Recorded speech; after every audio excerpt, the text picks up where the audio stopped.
Allah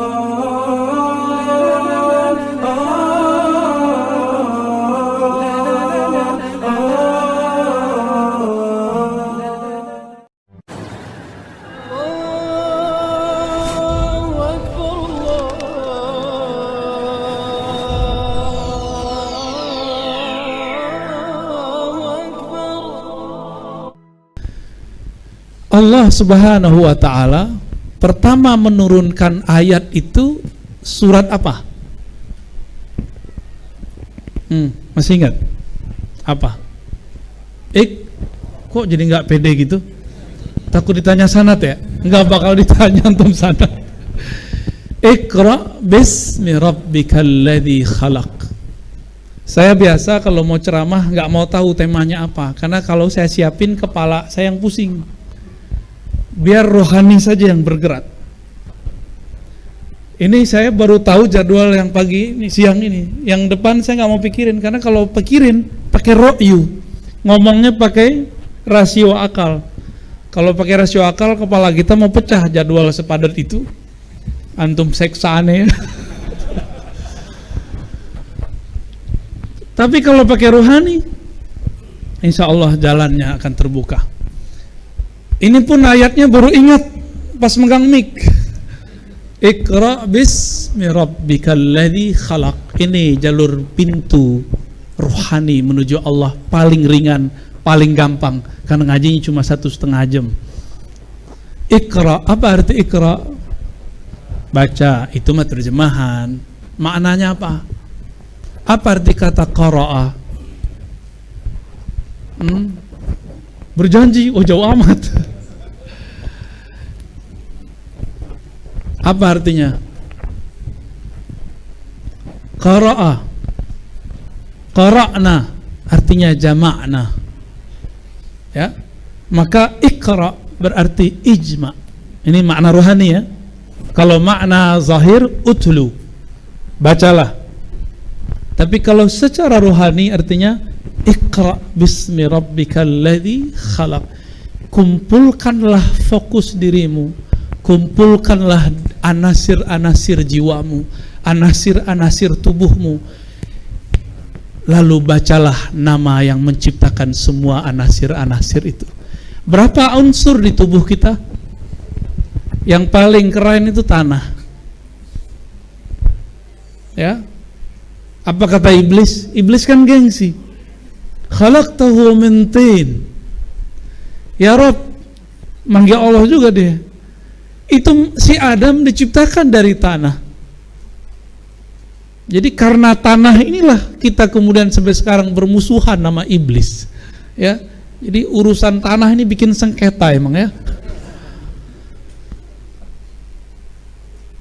Lalu Allah mengatakan ya dalam surat Sad, Inni khaliqun basharan min tin. Sungguh aku ciptakan manusia dari tin, tanah.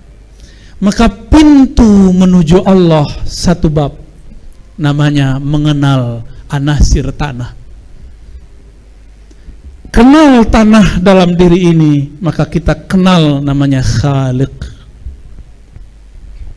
Jadi kenal asal penciptaan, maka kenal sang pencipta. Ini yang disebut tauhid khalqiyah. Apa namanya? Tauhid penciptaan. Tanah di luar gedung ini bisa numbuhin tumbuhan nggak? Dia yang numbuhin? Enggak, mesti ada petani toh. Ditumbuhin nggak? Jadi tanah itu kalau dia terhampar di muka bumi, rumput, tumbuhan bisa tumbuh. Kalau sudah diolah oleh Allah Subhanahu wa taala menjadi tubuh ini, maka masih ada yang tumbuh di badan kita. Pohonnya, rumputnya bernama rambut. Ya. Ini nih apa nih namanya? Cabangnya ya. Ini batangnya, disebut batang tubuh. Seperti pisang kalau sudah sampai kepada tinggi tertentu, dia tidak bertambah lagi. Sama. Tubuh ini kalau sudah sampai pada puncaknya, dia tidak tambah lagi. Tubuh kita seperti itu. Saya mau tanya, Apakah kita yang menumbuhkan satu rambut itu? Bukan. Terus siapa yang numbuhin? Rambutnya udah ngitung belum berapa? Jangan-jangan kita nggak kenal sama jenggot kita sendiri. Ini lagi rame jenggot nih Pak. Ya. Aneh dituduh menghujat Nabi. Aneh dituduh menghina Rasulullah. Betapa mereka suka sekali memfitnah kita. Ya. Mana mungkin seorang Ar-Razi yang belajar hadis lebih dari 15 tahun kemudian menghujat sunnah Nabi? Nggak mungkin. Berarti dia sedang memainkan kalam-kalamnya untuk memfitnah kita. Ya, orang-orang itu biasa. Ya, nggak usah disebut.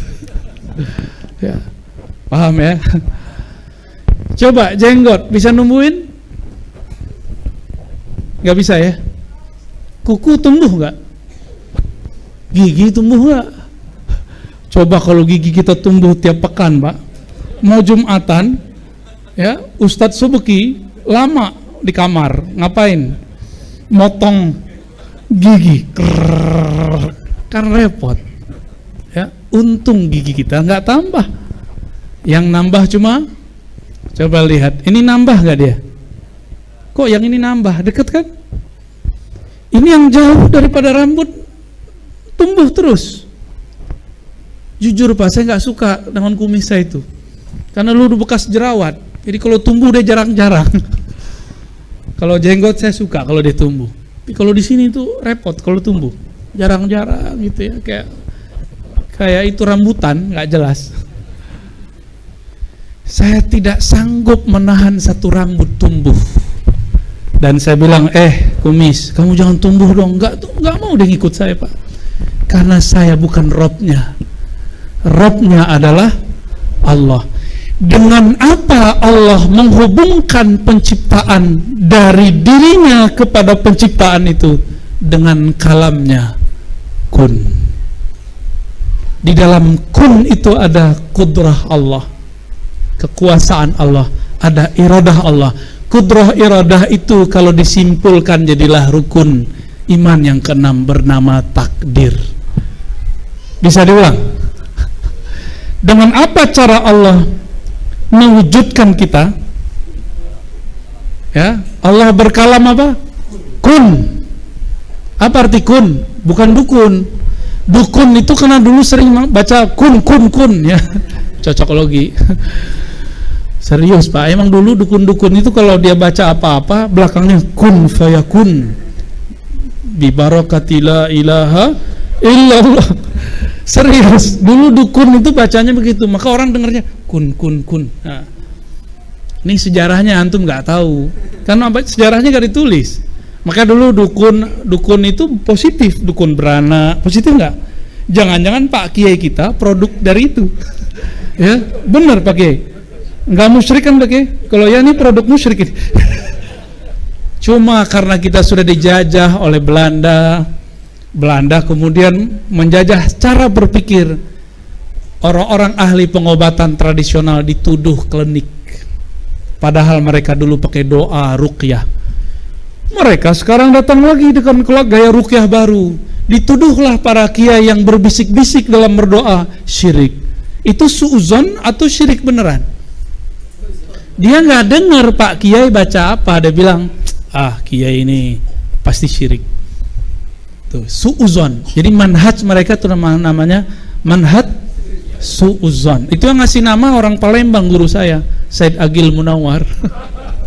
Beliau bilang itu mereka tuh Ar-Razi, manhajnya namanya manhaj suuzon. Jadi itu bukan aneh yang ngasih ya. Kalau protes ke beliau aja deh. Pasti sering pulang ke Palembang nggak beliau? Ya, beliau mengumpulkan kembali sanadnya ulama Palembang. Ada banyak puluhan nama beliau ya. Sayang orang Palembang nggak ngambil sanad ke beliau ya.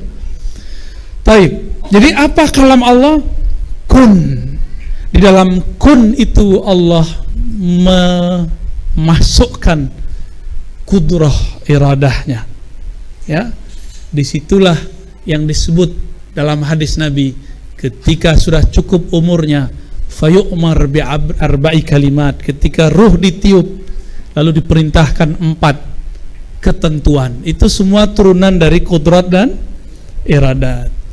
Ya, kudrat itu takdir yang saklek, berubah dikit jadi iradah dia. Jadi bisakah kudrat takdir dirubah? Bisa, coba geser dikit doang. Namanya iradah. Ya suka-suka Allah kan. Kita misalnya nih ada orang seharusnya kena Covid udah mati. Berkumpullah hamba-hamba Allah, kekasih-kekasih Allah berdoa. Allah geser dikit dengan iradahnya. Kan iradahnya pakai kun juga. Idza arada syai'an ayaqul lahu kun fayakun. Dan kun itu bisa direvisi oleh Allah, suka-suka Allah. Dia yang punya iradah, dia yang punya kun. Ya. Dengan kudrah iradah itulah kita bertemu siang hari ini. Maka kita bersyukur kepada Allah Al-Qadir, ya, Al-Muqtadir, menemukan kita sesama dalam cinta kepada Allah Subhanahu wa ta'ala.